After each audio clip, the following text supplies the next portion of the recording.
A comment normally start with hash like this. This is a comment. Python will ignore this as a comment, so this line will not be executed. If I create hello world, then I execute the file, this line will be ignored by the Python. So the other way to make the comment, but Python still ignore this comment. If you put a hello world in front of this hashbang, this line also be ignored, but this will be executed.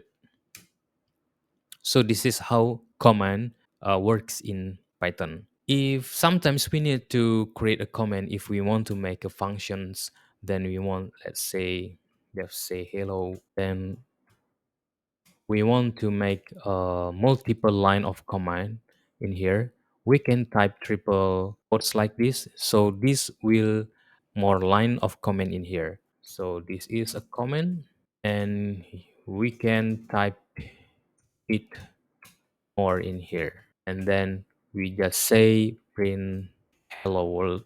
And to execute this function, simply just say hello like this. Then now, if we run Python main.py, we see that this line will be ignored.